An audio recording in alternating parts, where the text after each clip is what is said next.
Shalom jemaat Tuhan dimanapun berada saat ini. Mari kita sama-sama datang ke hadirat Tuhan. Kita hampiri tahta kudus Tuhan. Karena di dalam hadirat Tuhan kita akan mendapatkan ketenangan.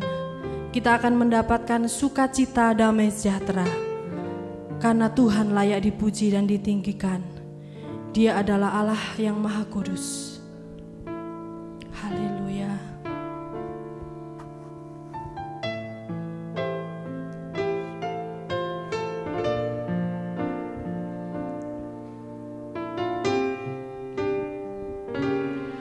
Ku datang Tuhan dalam hadirat-Mu,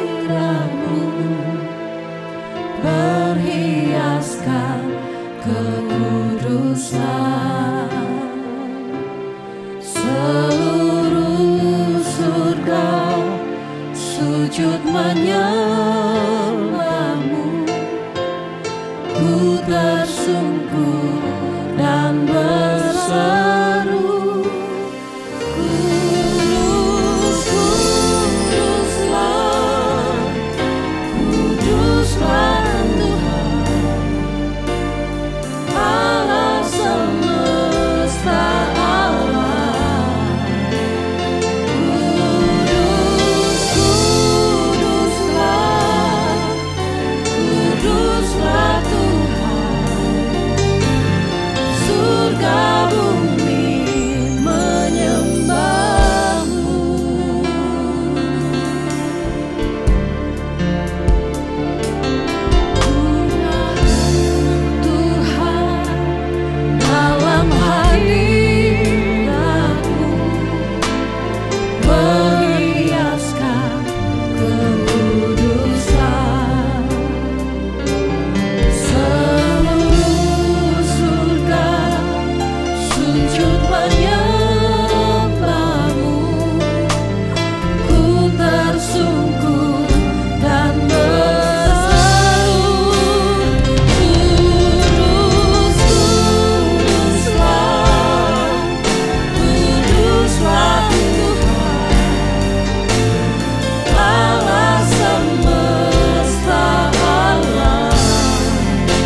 Kami datang ke hadirat-Mu Tuhan.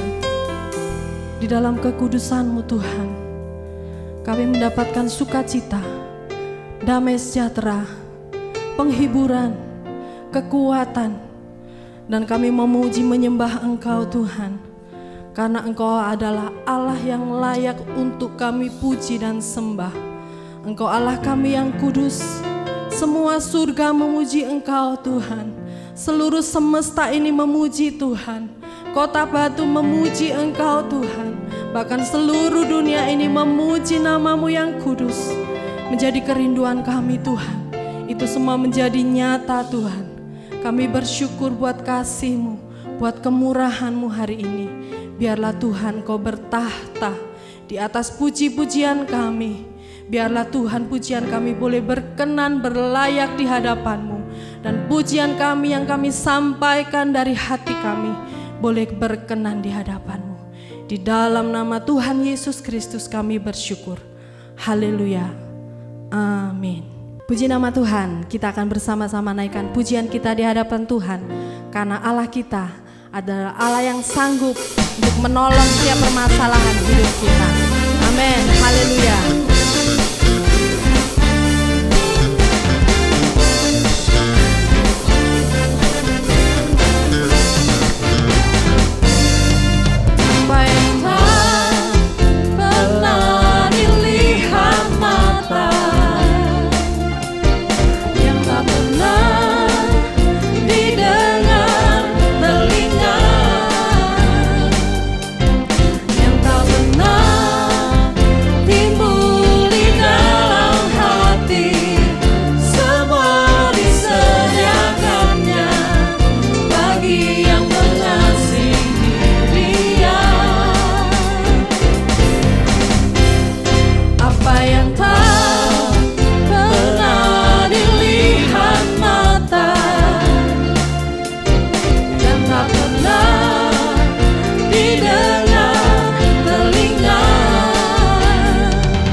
Sukacita surga yang akan memberikan kekuatan bagi jiwa kita.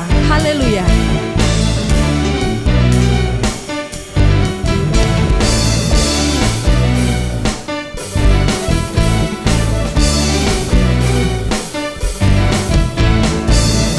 Sukacita surga, itulah kekuatan bagi jiwa. Dapat rasakan kasih-Nya di tengah badai yang bergelora. Hikmat sukacita surga, itulah kekuatan bagi jiwa. Dapat saksikan kuasa-Nya, taklukkan badai yang bergelora. Haleluya, Kau ada dalam hatiku, takkan patah semangatku, takkan hilang kekuatanku. Haleluya, Kau mau bersorak bagiku, sukacita surga nyata penuhiku.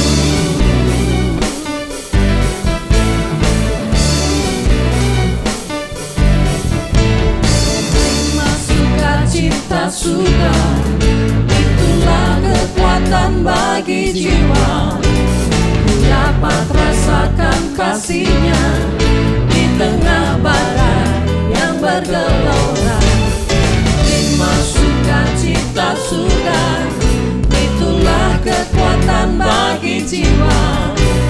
Ku dapat saksikan kuasa-Nya, taklukkan badai yang bergelora. Haleluya, Kau ada dalam hatiku, takkan patah semangatku, takkan hilang kekuatanku. Haleluya, Ku mau bersorak bagimu, sukacita surga nyata penuhiku.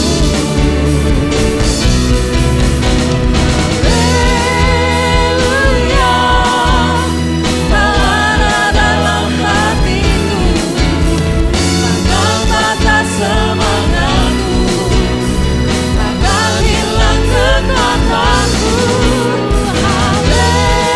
Haleluya, Ku mau bersorak bagimu, sukacita surga nyata penuhiku.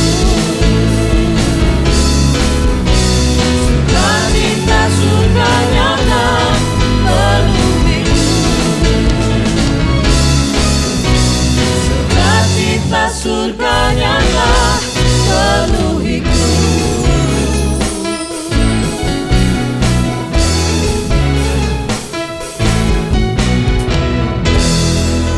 Puji nama Tuhan. Mari kita akan siapkan hati kita. Biarlah Tuhan boleh menaburkan firman di dalam hati kita dengan penuh percaya bahwa janji Tuhan iya dan amin akan terjadi dalam hidup kita. Haleluya.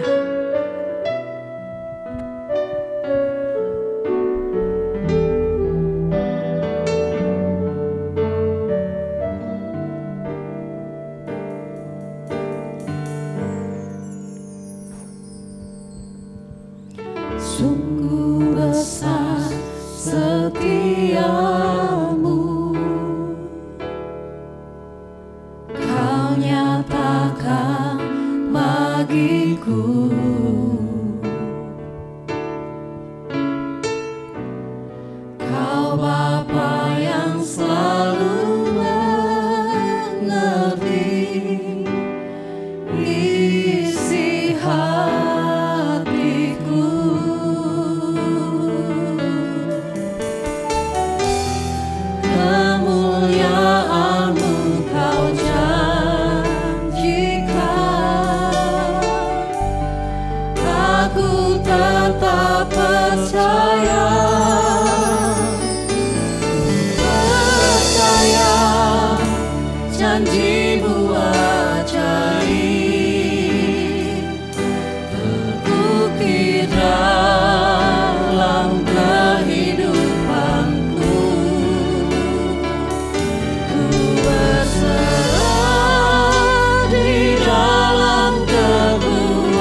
kami percaya sepenuhnya kepadamu Tuhan Yesus. Engkaulah yang membuat segala sesuatu begitu indah di dalam hidup kami Tuhan. Dan kami menaruh harapan kami kepada janji firman-Mu itu akan menjadi dalam kehidupan kami, menjadi nyata di dalam hidup kami, dalam setiap keseharian kami. Mari Tuhan Engkau berfirman di dalam hati kami. Kami menyediakan hati kami. Biarlah hati kami menjadi tanah yang baik untuk Engkau menanamkan firman-Mu itu di dalam hati kami, yang akan bertumbuh, akan berbuah, dan janji-Mu itu Tuhan nyata di dalam hidup kami. Kami siap menerima firman Tuhan. Urapi hamba-Mu Tuhan dengan kuasa-Mu yang maha kudus. Kiranya Allah Roh Kudus akan memberikan urapan sepenuhnya, sehingga setiap kata yang disampaikan berasal daripada-Mu. Di dalam nama Tuhan Yesus Kristus kami sambut firman Tuhan. Haleluya. Amin. Shalom.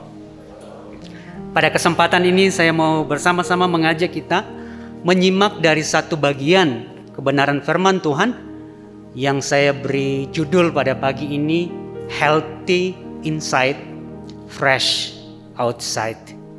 Healthy inside, fresh outside. Sebagai umat Tuhan, sebagai pengikut Kristus, bukan sebuah pilihan bagi kita, namun adalah sebuah keharusan bagaimana kita dalam hidup kita menunjukkan buah-buah pertobatan melalui kehidupan kita setiap hari.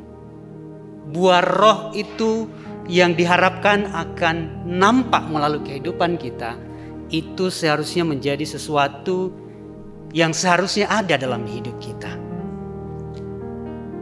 Dan buah yang segar, yang fresh itu hanya akan benar-benar genuine, asli, kalau itu muncul dari yang sehat di dalam.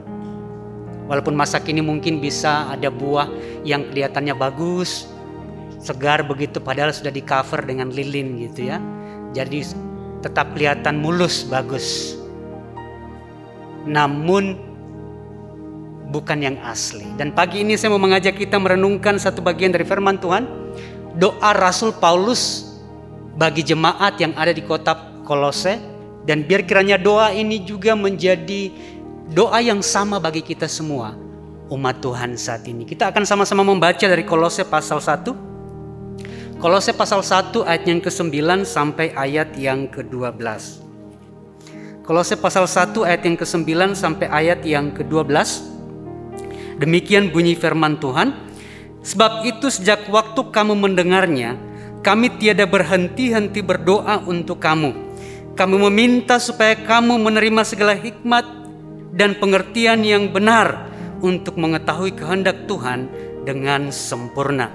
Sehingga hidupmu layak di hadapannya serta berkenan kepadanya dalam segala hal. Dan kamu memberi buah dalam segala pekerjaan yang baik dan bertumbuh dalam pengetahuan yang benar tentang Allah. Dan dikuatkan dengan segala kekuatan oleh kuasa kemuliaannya untuk menanggung segala sesuatu dengan tekun dan sabar. Dan mengucap syukur dengan sukacita kepada Bapa yang melayakkan kamu untuk mendapat bagian dalam apa yang ditentukan untuk orang-orang kudus di dalam kerajaan terang. Puji Tuhan. Kalau kita memperhatikan perikop ini, di sini berbicara mengenai doa dan ucapan syukur Rasul Paulus bagi jemaat Tuhan yang ada di Kolose. Dan pagi ini kita akan berfokus secara khusus dalam ayat yang ke-10.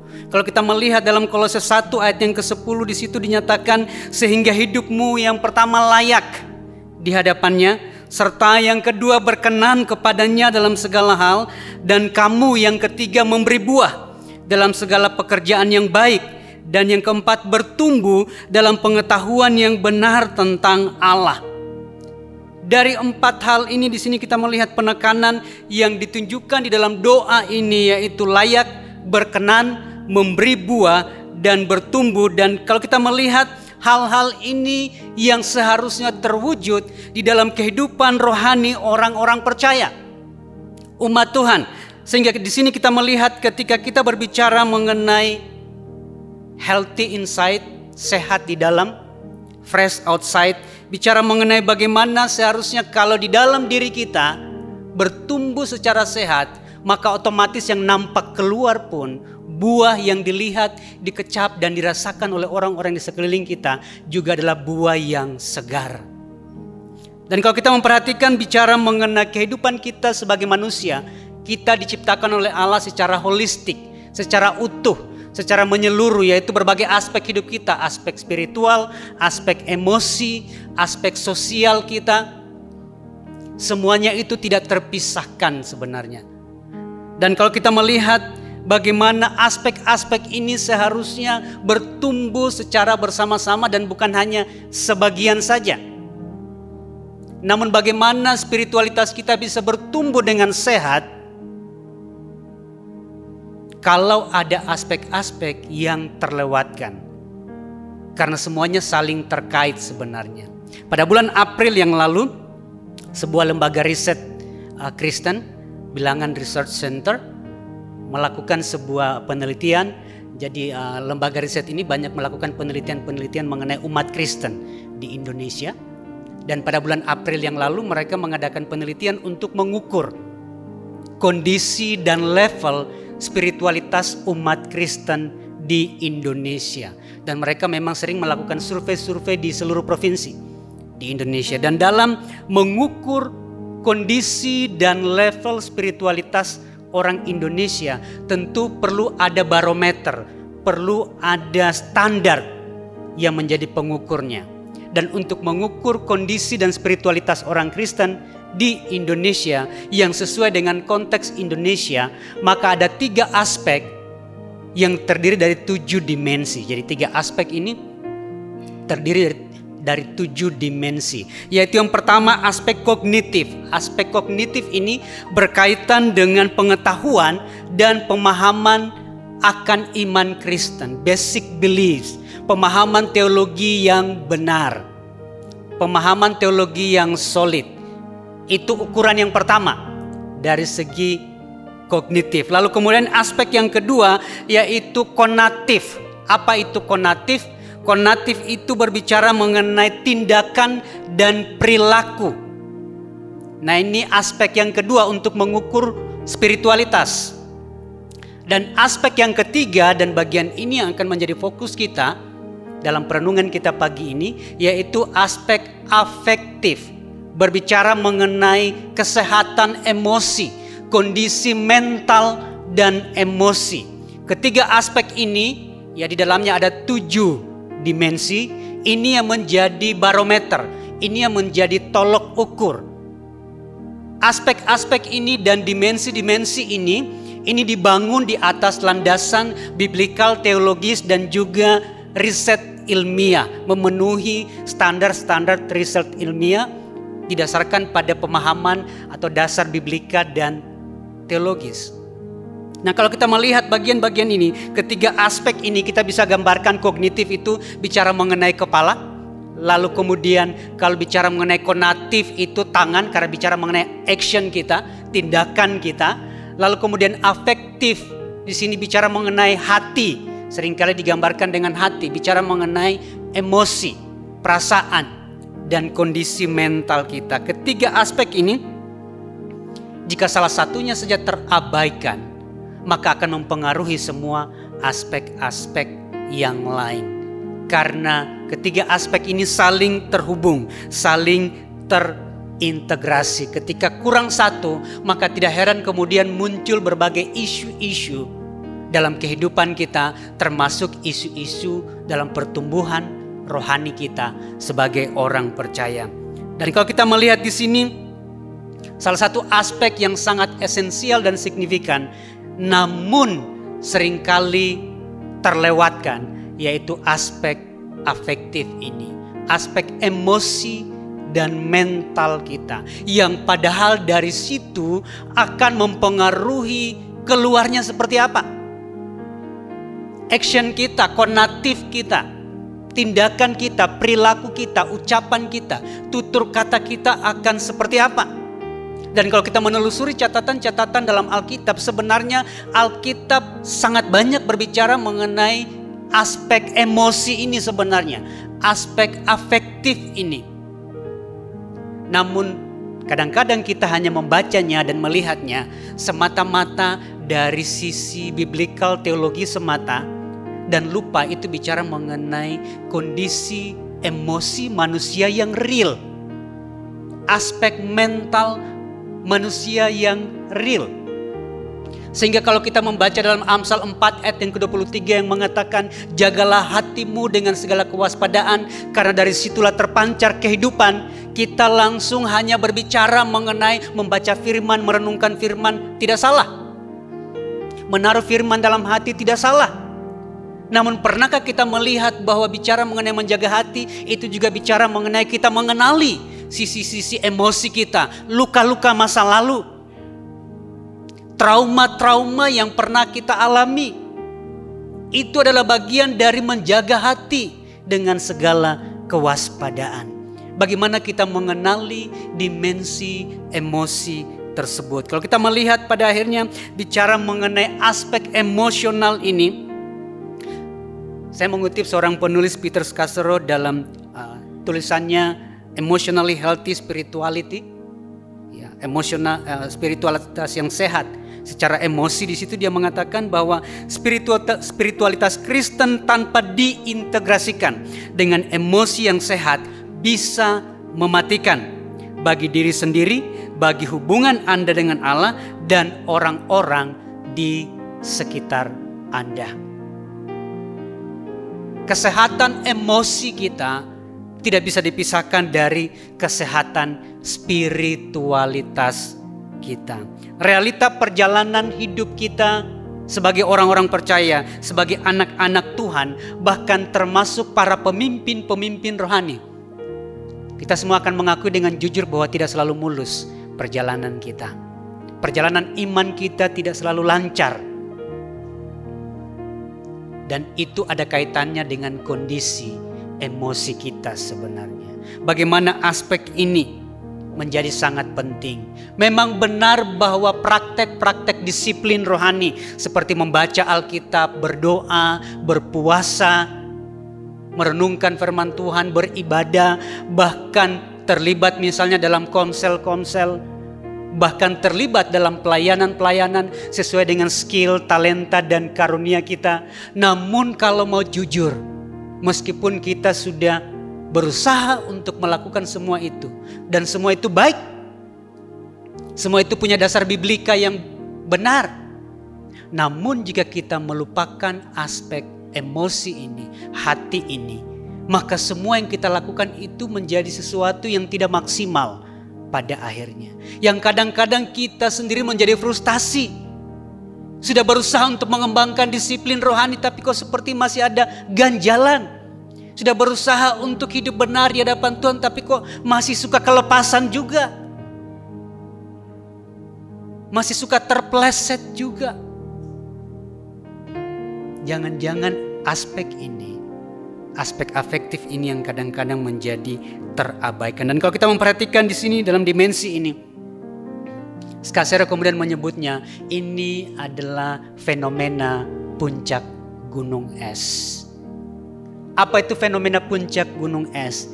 Yaitu yang nampak di permukaan, yang terlihat oleh orang lain, dan yang kita sendiri bisa rasakan, itu kurang lebih hanya 10%. Yaitu perubahan-perubahan yang kita sendiri rasakan, ada perubahan dalam sikap perilaku kita, orang di sekeliling kita bisa melihatnya, itu sebenarnya hanya kurang lebih 10% saja.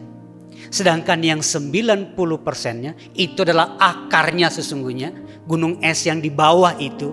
Nah, itu sebenarnya dimensi afektif kita, dimensi emosi dan mental kita.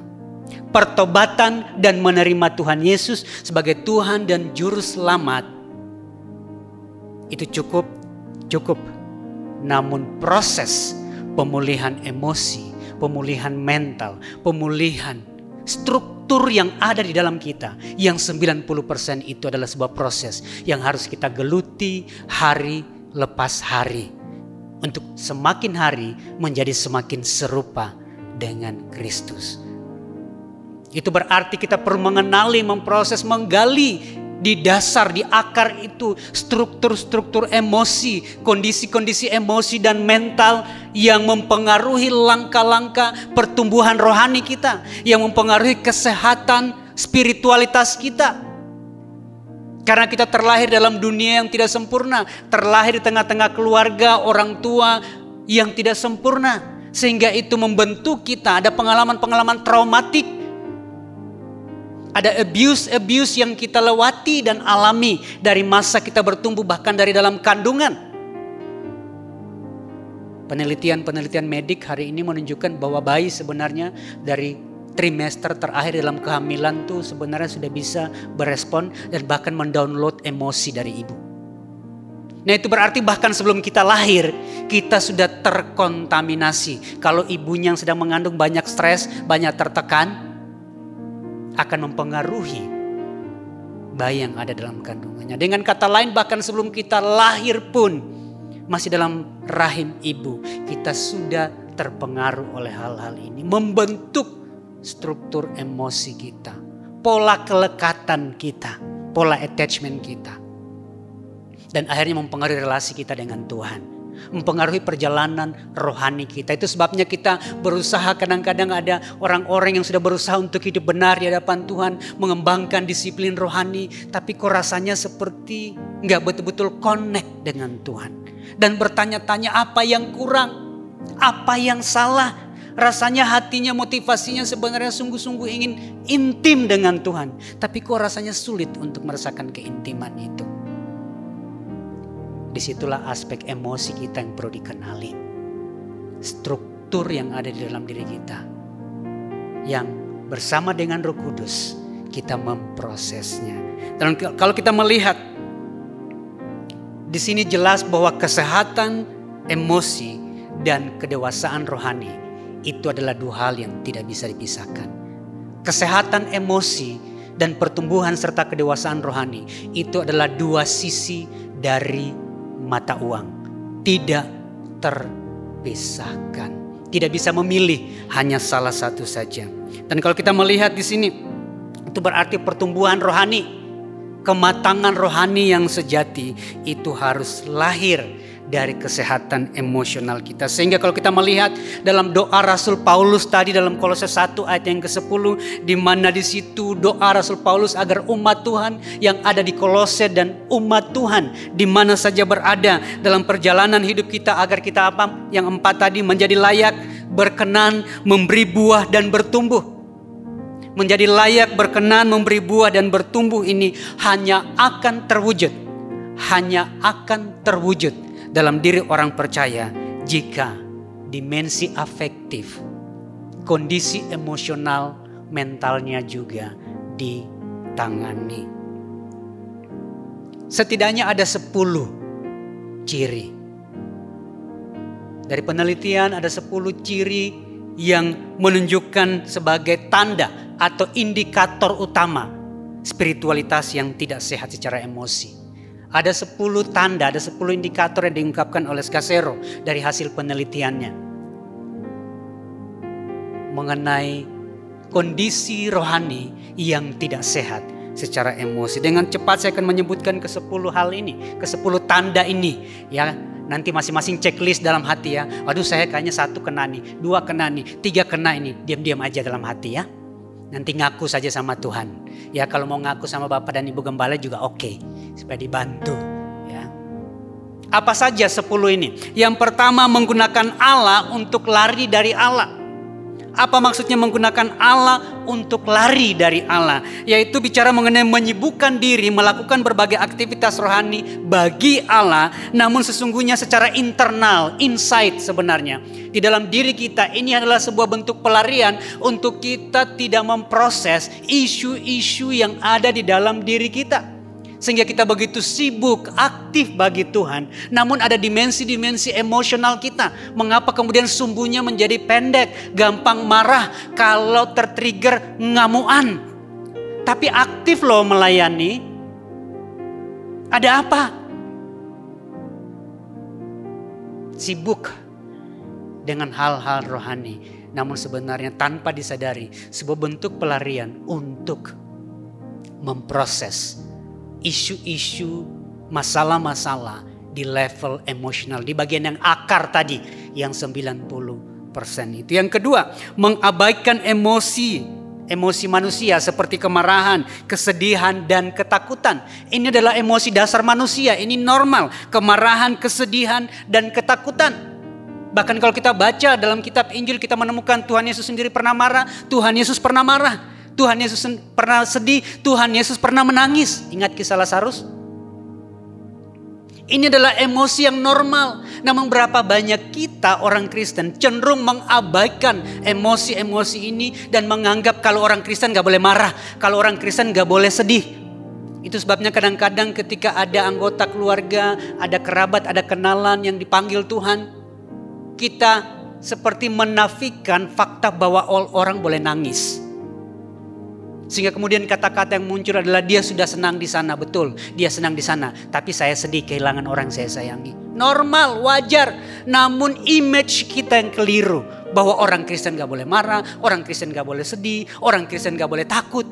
Kalau kita baca Alkitab kita akan jumpai tokoh-tokoh Alkitab yang mengalami dan merasakan semua emosi-emosi ini. Dan mereka tidak menafikan, tidak mengabaikan emosi-emosi ini. Hanya memang kemudian perlu dikelola supaya itu tidak melumpuhkan kita pada akhirnya.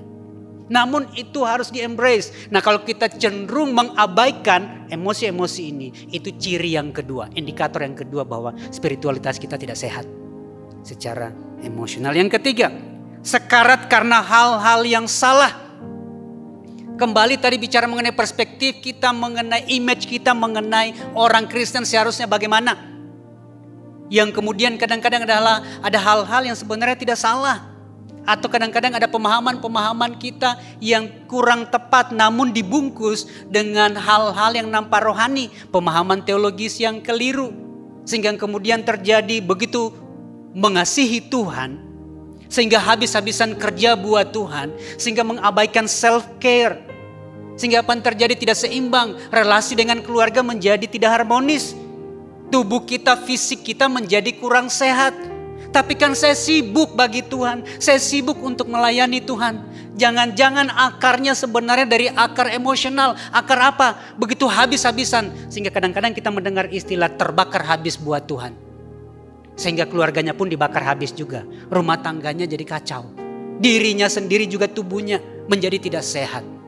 Konsep yang keliru, sekarat karena hal-hal yang salah. Kalau kita baca Tuhan Yesus sendiri, kalau kita baca dalam Injil, Tuhan Yesus sendiri juga pernah bilang kepada murid-muridnya, mari kita memisahkan diri, mari kita ambil waktu untuk rehat. Nah, kadang-kadang kita menjadi berlebihan, tidak seimbang karena apa? Muncul dari kebutuhan emosional. Kebutuhan apa misalnya? Kebutuhan akan acceptance, penerimaan. Kebutuhan akan approval sehingga harus selalu sibuk. Harus terus berprestasi, lakukan sesuatu bagi Tuhan. Karena apa? Tanpa disadari bisa jadi itu muncul dari kebutuhan emosional. Luka masa lalu yaitu kebutuhan akan penerimaan. Approval, acceptance, fear of rejection.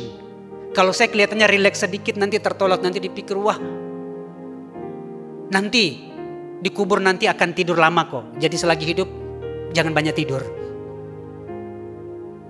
Self-care-nya jadi terabaikan. Yang keempat, menolak dampak masa lalu terhadap masa kini.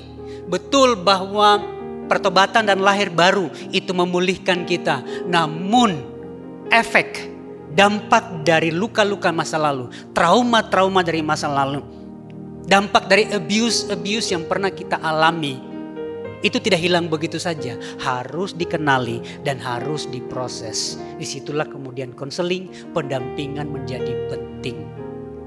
Apa Roh Kudus tidak tolong? Roh Kudus tolong, tapi kita harus kerjakan PR kita. Kadang-kadang kita ini suruh Roh Kudus kerja sendiri, lalu kita tidak mau kerjakan PR kita. Adalah bagian kita untuk berproses, bagian Roh Kudus untuk menolong kita di dalam proses itu. Dan bukannya menolak, menafikan dampak dari masa lalu. Yang kelima, membagi hidup ke dalam sekat-sekat sekuler dan sakral. Kita manusia ini memiliki kemampuan untuk menjalani kehidupan ganda. Senin sampai Sabtu pola perilakunya beda. Tapi begitu hari Minggu pola perilakunya beda lagi. Karena dipisah antara yang sakral dengan yang sekuler. Padahal seharusnya seluruh aspek kita, kehidupan kita, itu adalah bagian dari pelayanan kita kepada Tuhan. Amin. Nyapu, ngepel, nyuci, masak, itu bagian dari pelayanan kita kepada Tuhan. Kita bekerja dengan baik di tempat kita bekerja, maksimal dalam pekerjaan yang dipercayakan kepada kita, itu adalah bagian dari pelayanan kita kepada Tuhan. Namun kalau kita memisah, wah kalau lagi ada aktivitas rohani, wah kelihatannya sabar, ngomongnya tenang gitu ya. Tapi kalau sudah di tempat kerja, waduh, kadang-kadang tak terkontrol dan tak terkendali.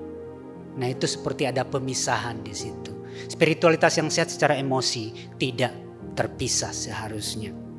Yang keenam, kehidupan yang sibuk bagi Allah tanpa kebersamaan dengan Allah. Dengan kata lain lebih ke arah doing for God dan bukan being with God. Kita sibuk melakukan banyak hal, tapi mengembangkan spiritualitas, hubungan yang intim dan dinamis dengan Allah menjadi cenderung terabaikan. Tapi kita sibuk melakukan banyak hal secara rohani. Yang ketujuh, merohanikan konflik. Karena kembali pemahaman yang keliru tadi bahwa orang Kristen itu buah roh itu sabar, penguasaan diri, jadi gak boleh ada konflik. Kalau kita lihat catatan-catatan dalam Alkitab, kita jumpai ada konflik-konflik juga. Contohnya kita lihat misalnya Paulus dan Barnabas. Namun kadang-kadang terjadi, kemudian kita merohanikan konflik tanpa memprosesnya. Karena apa? Khawatir image sebagai orang Kristen itu akan ternoda. Tapi akhirnya berdampak secara emosional buat kita. Dan akhirnya mempengaruhi spiritualitas kita. Yang kedelapan, menutupi kehancuran, kelemahan, dan kegagalan. Kembali ini dalam kaitan dengan dorongan untuk jaga image sebagai orang Kristen yang ideal. Sehingga akhirnya kita menutupi kenyataan-kenyataan ini bahwa kita pun bisa mengalami kehancuran dalam hati kita. Kita bisa mengalami kelemahan, kegagalan, brokenness, pain.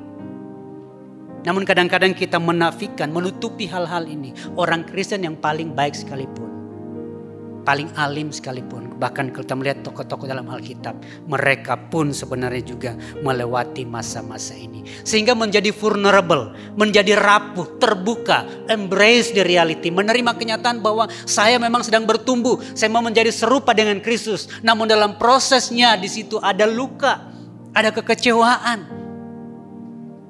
Menerima itu dan memprosesnya, itu sebenarnya jalan yang sehat bagi kita. Yang kesembilan, hidup tanpa batasan atau boundary yang sehat. Sehingga akhirnya hidup kita menjadi tidak seimbang. Kehidupan kita menjadi tidak harmonis. Karena tanpa batas-batas yang jelas. Tanpa boundary yang sehat. Sehingga pada akhirnya relasi-relasi kita menjadi kacau pada akhirnya. Diri kita sendiri, fisik kita sendiri, kesehatan kita sendiri bisa terdampak pada akhirnya. Dan yang terakhir, yang ke-10, menghakimi perjalanan rohani orang lain.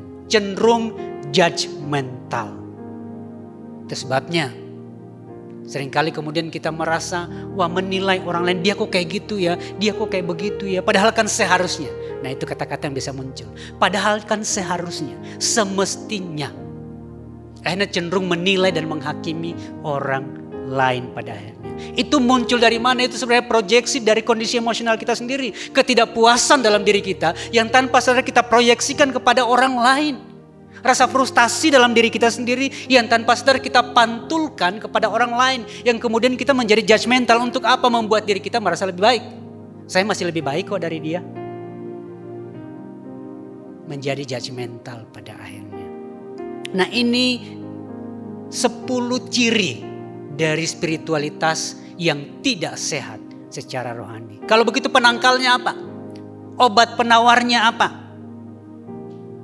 Penangkalnya adalah atau penawar terhadap hal-hal ini, racun-racun ini, supaya kita akhirnya tidak terpengaruh, supaya kehidupan spiritualitas kita menjadi sehat. Dan penangkalnya supaya ada terobosan dalam diri kita, yaitu kita mengintegrasikan. Integrasi atau penyatuan antara kesehatan emosi dan kerohanian yang dinamis.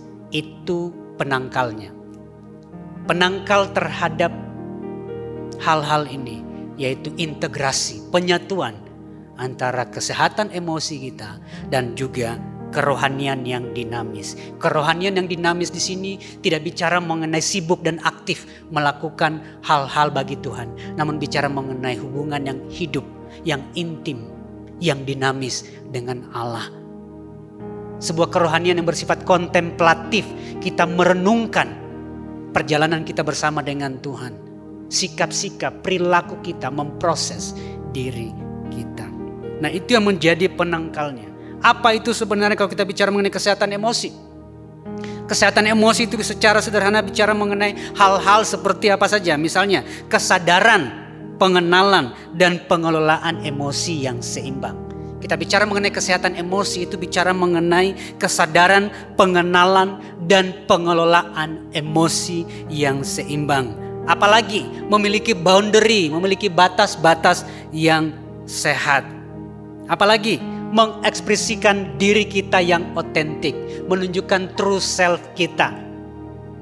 Dan bukan terus-terusan menumpuk semakin banyak topeng, ya, memakai banyak topeng, namun berani untuk memunculkan diri kita yang otentik, true self kita. Dan ada aspek-aspek yang lain, ini beberapa hal saja bicara mengenai kesehatan emosi. Lalu kemudian bicara mengenai kerohanian yang dinamis, kerohanian yang kontemplatif, yang dinamis, relasi yang intim dan hidup dengan Tuhan. Itu bicara mengenai apa? Ini antara lain berbicara mengenai kehidupan spiritualitas kita yang hidup, yang dinamis dan intim dengan Allah, dengan mempraktekkan disiplin-disiplin rohani. Kadang-kadang kita memang mempraktekkan disiplin rohani, tapi itu menjadi sebuah ritual. Bicara mengenai kerohanian yang dinamis, bukan sekedar mempraktekkan disiplin rohani, namun betul-betul menjadi hidup di dalam diri kita, intim dengan Allah. Ritme kehidupan yang kita fokus dan komit kepada Allah dan kepada sesama. Nah, itu bicara mengenai kerohanian yang dinamis. Relasi dengan Tuhan secara vertikal yang hidup, vibrant, dinamis. Namun pada saat yang sama relasi juga secara horizontal dengan sesama juga fresh, segar. Yang mencicipi orang-orang di sekeliling kita yang melihat dan mencicipi kehidupan kita. Mereka merasakan kesegaran yang memancar keluar. Karena apa? Itu muncul dari kerohanian, spiritualitas yang dinamis dengan Allah. Ini yang menjadi penangkalnya ketika keduanya kita padukan. Apakah salah satu saja bisa muncul? Bisa saja. Bisa saja orang menjadi sehat secara emosi. Contohnya kita menjumpai orang-orang yang bahkan di luar Tuhan, bukan anak Tuhan. Mereka bisa menunjukkan belas kasihan, bisa menunjukkan empati, bahkan kadang-kadang lebih dari orang yang mengaku umat Tuhan. Bisa menunjukkan dimensi emosi yang sehat, bisa. Kita bisa jumpa mungkin tetangga-tetangga kita yang secara emosional lebih sehat dibanding kita. Lebih stabil emosinya, struktur emosi dan mentalnya justru lebih sehat. Bisa terjadi, bisa. Atau sebaliknya orang yang aktif melayani, memiliki kehidupan rohani yang dinamis, bisa jadi menjadi kurang berempati. Empatinya kurang, belas kasihannya mungkin bisa kurang. Sehingga penangkal terhadap berbagai serangan yang akan membuat spiritualitas kita tidak sehat, keduanya harus diintegrasikan. Kesehatan emosi dan kerohanian kontemplatif, kerohanian yang dinamis itu harus dipadukan. Tidak bisa hanya memilih salah satu, namun keduanya harus diintegrasikan. Itu yang akan menolong kita menjalani kehidupan rohani, pertumbuhan rohani yang sehat. Dan saya akan menutup dengan satu bagian ini, contoh dari seorang tokoh Alkitab yaitu dalam Mazmur 55. Kalau kita melihat Daud ini adalah contoh dari individu yang mengintegrasikan antara kesehatan emosi dan kerohanian yang dinamis. Kalau kita melihat dalam Mazmur 55 ini, di sini kita melihat, misalnya kalau kita melihat gambaran seperti apa mengenai dinamika dari spiritualitas Daud, relasinya dengan Tuhan seintim apa, sedinamis apa relasinya dengan Tuhan. Kalau kita melihat dalam Mazmur 55 ini, saya sebut saja beberapa bagian ayat di situ. Kalau kita melihat misalnya dalam ayat yang kedua dan ayat yang ketiga, lalu kemudian ayat yang ke-17, ayat yang ke-23 dan ayat yang ke-24, di situ menggambarkan bagaimana hidup dan dinamisnya relasi Daud dengan Allah, sehingga dia bisa curhat dengan Tuhan. Kalau kita melihat di situ dalam ayat yang kedua dan ketiga, Daud berbicara mengenai berilah telinga ya Allah kepada doaku, janganlah bersembunyi terhadap permohonanku, perhatikanlah aku dan jawablah aku. Dia dengan yakin, dengan pede datang kepada Tuhan menyatakan hal-hal ini. Dalam ayat yang ke-17 di situ dia katakan, tetapi aku berseru kepada Allah dan Tuhan akan menyelamatkan aku. Dari mana keyakinan ini muncul bahwa ketika dia berseru kepada Allah, Allah akan menyelamatkan dia? Dari mana keyakinan ini muncul? Ini lahir dari hubungan yang dinamis dengan Allah. Ayat yang ke-23 dan 24, serahkanlah kuatirmu kepada Tuhan, maka ia akan memelihara engkau. Tidak untuk selama-lamanya dibiarkannya orang benar itu goyah, tetapi aku ini percaya kepadamu.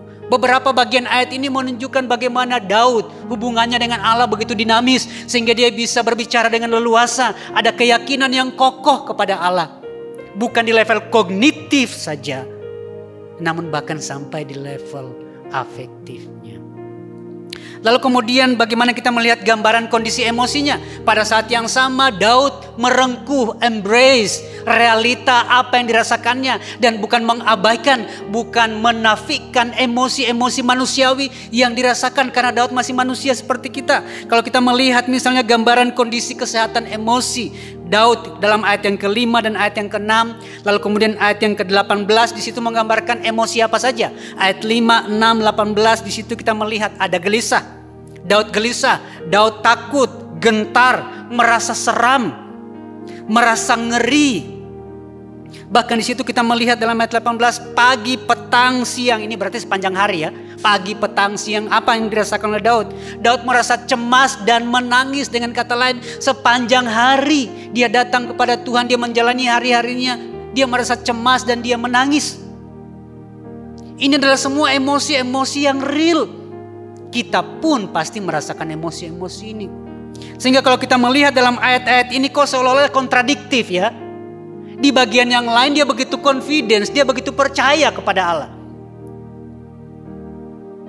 Namun di sisi yang lain kok dia cemas, dia takut, dia gentar, dia merasa ngeri, dia merasa seram, dia cemas, bahkan nangis sepanjang hari.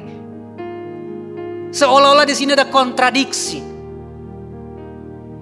Namun sebenarnya ini bukan sebuah kontradiktif.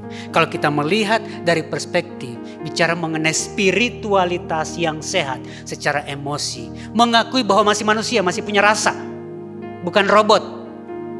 Masih punya perasaan, masih ada emosi-emosi yang real. Menerima emosi-emosi itu, mengakui kehadiran emosi-emosi itu, kegelisahan, kecemasan, ketakutan.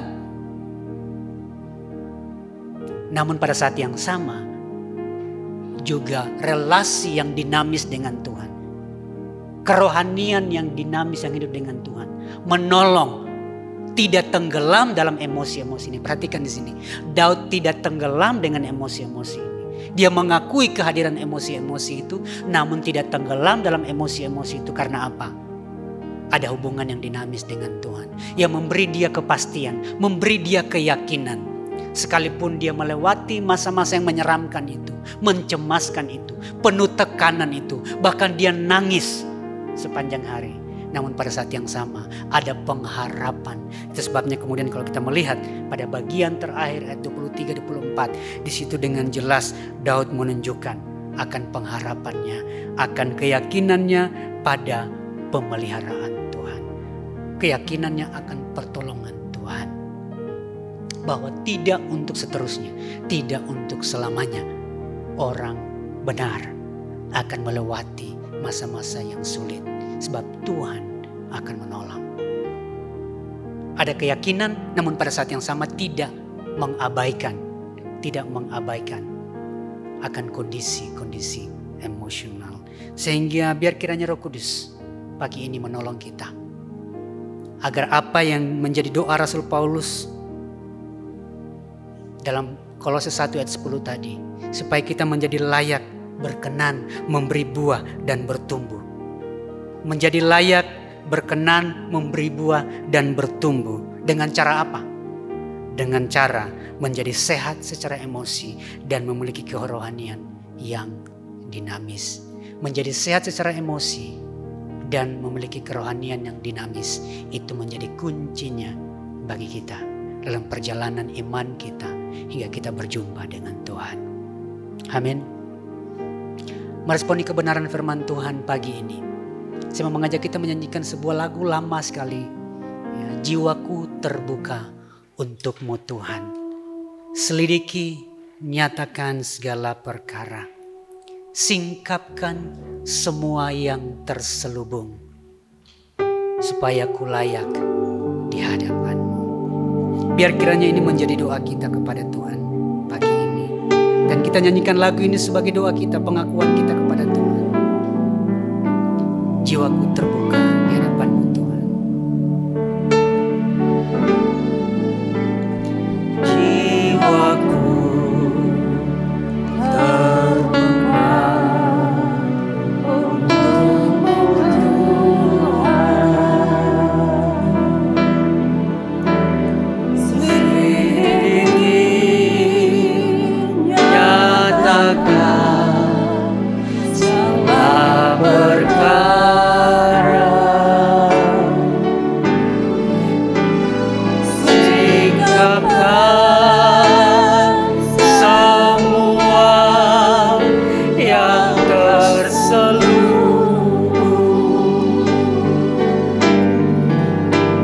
supaya layak di hadapan-Mu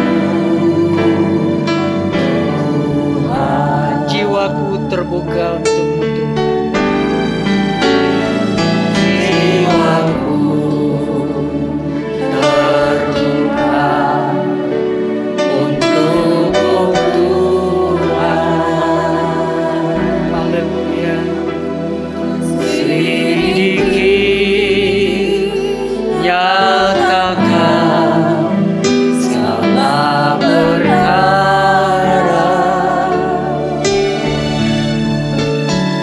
Singkapkan semua yang terselubung,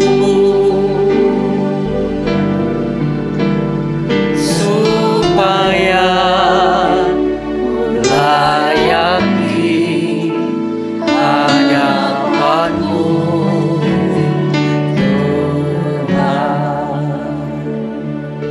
Tuhan, ini menjadi doa kami. Kami membuka hati kami di hadapan-Mu Tuhan.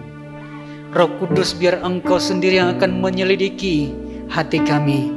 Menjadi kerinduan kami, hati kami, hidup kami, spiritualitas kami menjadi spiritualitas yang healthy inside, fresh outside. Kehidupan rohani yang sehat secara emosi di dalam diri kami. Sehingga pada akhirnya buah roh, buah kebenaran, buah pertobatan itu dapat nampak keluar segar, fresh, bisa dirasakan oleh orang-orang di sekeliling kami. Kami terbatas ya Tuhan. Oleh sebab itu Roh Kudus tolong kami.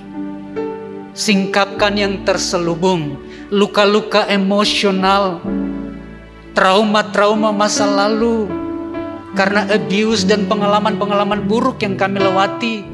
Bahkan dari masa kecil kami, bahkan mungkin dari dalam kandungan ibu kami. Roh Kudus tolong kami.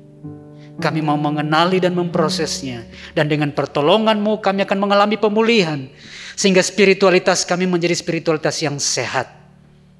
Yang hidup, yang dinamis. Hamba-Mu telah berhenti memperkatakan kebenaran-Mu. Biar kebenaran-Mu ini menolong kami dalam langkah-langkah kami. Sehingga kami dapat menjadi umat-Mu yang layak, yang berkenan, yang memberi buah dan bertumbuh bagi kemuliaan Tuhan. Terpujilah Tuhan di dalam nama Tuhan Yesus. Haleluya. Amin. Tuhan memberkati.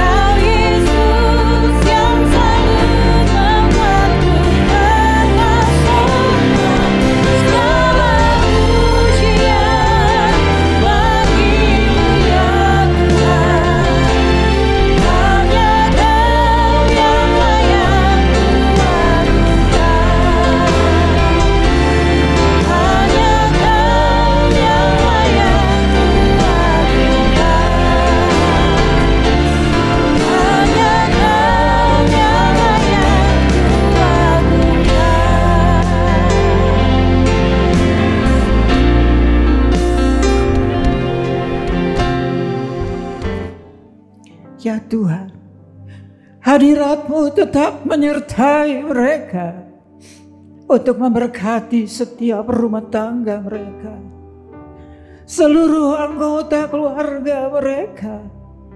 Berkatilah usaha dan mata pencaharian umat-Mu. Berkatilah roti dan air mereka.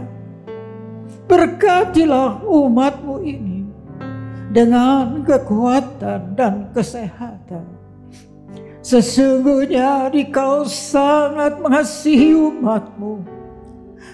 Seluruh umat-Mu ini ada di dalam telapak tangan-Mu, dan tak seorang pun dapat merampas mereka, domba-domba-Mu ini, dari dalam tangan-Mu.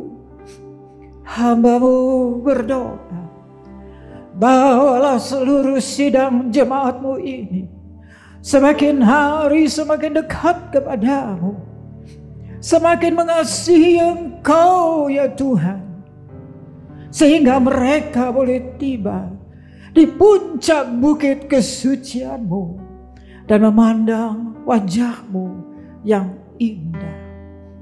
Kini sidang jemaat yang dikasihi Tuhan, Allah yang kekal adalah naungan-Mu, dan lengannya yang abadi menopang Engkau. Tuhan memberkati Engkau dan melindungi Engkau. Tuhan menyinari Engkau dengan wajah-Nya, serta memberikan Engkau kasih karunia. Tuhan menghadapkan wajah-Nya kepadamu dan memberikan engkau damai sejahtera di dalam berkat nama Tuhan Yesus Kristus.